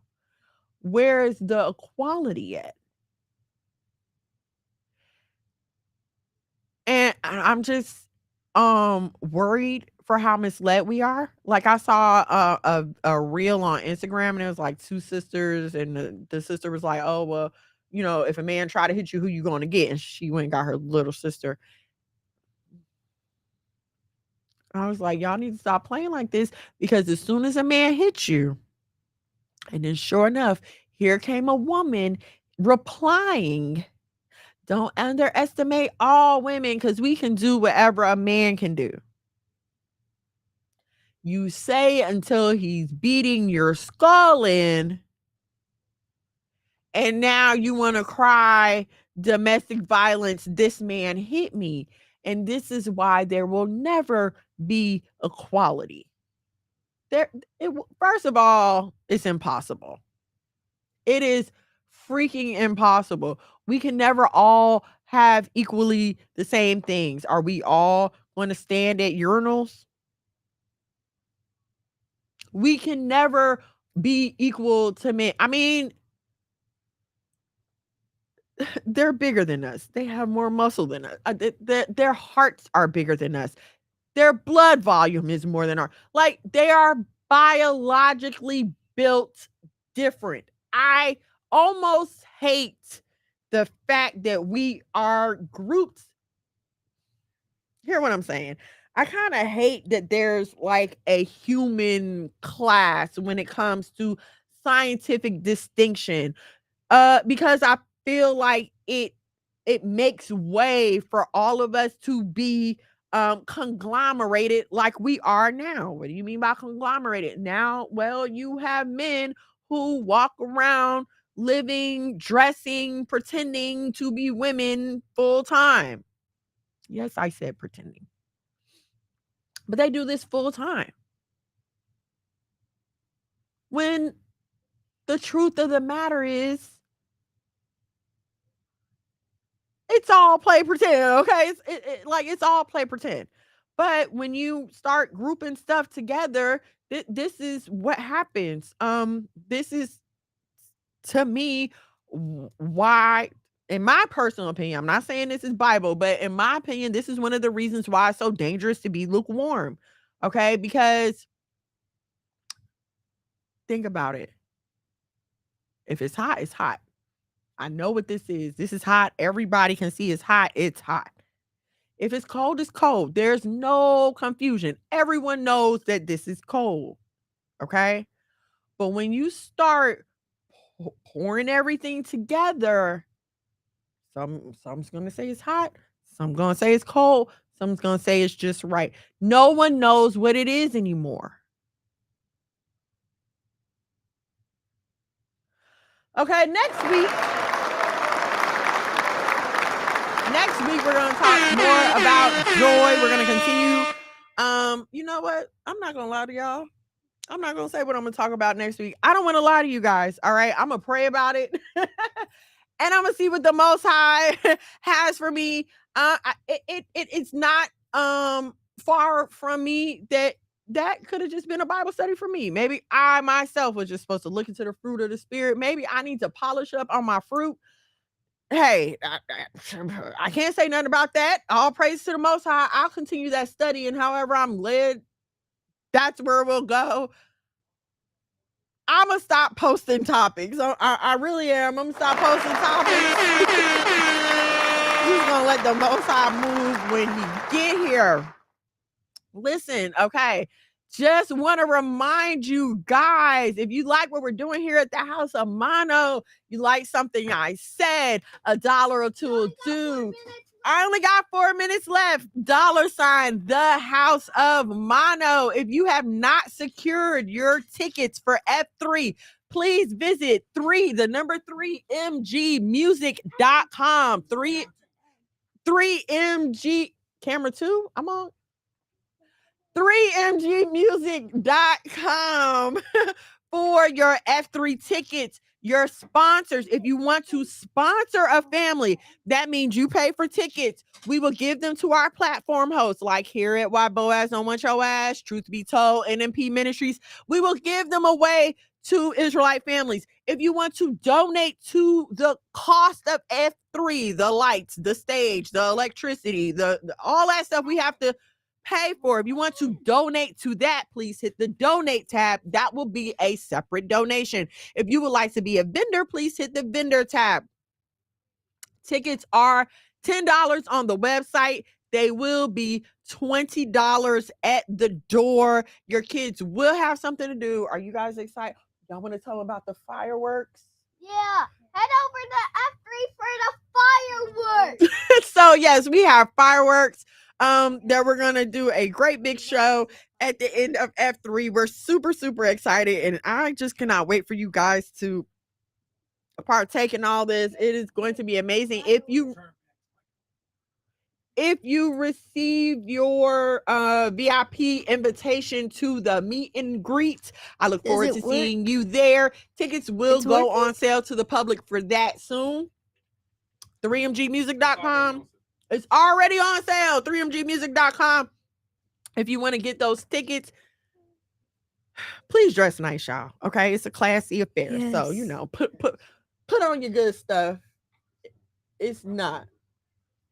Okay, I'm sorry. It's not a classy affair. Just come as you are. I apologize. Okay, anything else you guys want to say? Show. All right. Well, thank y'all so much for hanging out with me tonight. Again, I hope something I said is helpful to you on today or tomorrow, or just when you get some time to think about it. I want to encourage you to please keep the word of the Lord at the forefront of your mind. You love him with all of your heart, all of your mind, and all of your soul. And what's in your heart? Keeping his laws, being obedient to his word, okay? That is in Doing the gang things. book. Anything else? Living super clean. Are we good? That done came up. Can't control us. One time for the men doing gang things. Dead Fred to the T, living super clean. All right, good night. Thank you all for hanging out with me. I will see you all next week or somewhere across the interwebs. IG, TikTok, Facebook, at Miss Mono's World. Shalom and shalom and good night. Shalom. Ain't messing with your